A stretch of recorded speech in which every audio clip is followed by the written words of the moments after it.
creating a path and adding a car to it. So first we want to create a line. So we're going to do this over the road. The easiest way to do that is from the top view. So you want to press T if you need, and your screen looks like this. Press F3 and then F4 to turn on segments if you want, or F4 to turn segments off if you need. So we're going to click on this button right here. We're going to go to the line.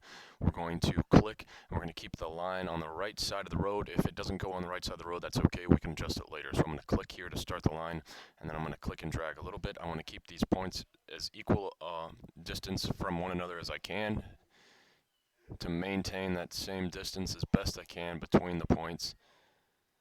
And I'm going to click and drag holding the mouse, click and drag holding the mouse, just click and drag holding the mouse, click and drag and let go, and right click. Now if we need to adjust any of these points, which it looks like I need to do, I'm going to press 1 on the keyboard, or you can click this button right here, open this up, click on vertex. Now we need to click and drag what we want to change. So I can adjust these a little bit. You can also rotate them, and you can scale the changes in the line distance using the scale button. You can make the turn shorter or longer.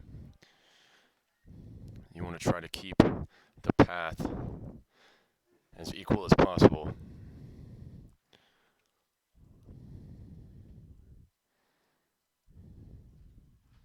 Now we're going to attach a vehicle to it.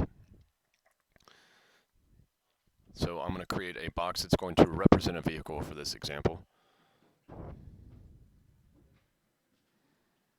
And that's going to be my car right there. And I'm going to attach it to the path that I just created. So I'm going to click on the car first, animation, constraint, path constraint, click on the line. It's going to go to the beginning of the path. You can see that right now it's along the 0% of the path, and I want it to follow the path, because right now if it goes along with the path, you see that it does not turn.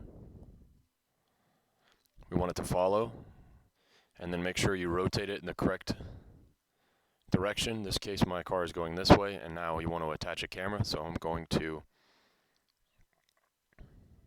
add a camera, and I want to rotate it and line it up as best I can.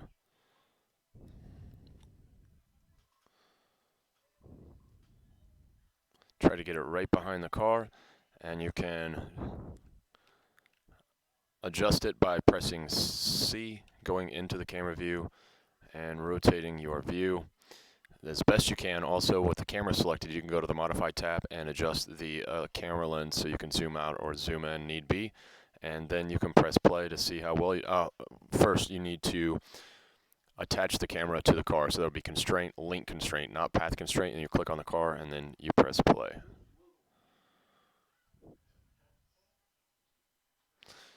And if you can't see the top of the animation, you probably want to rotate the camera up a little bit so you can, which would look something like that.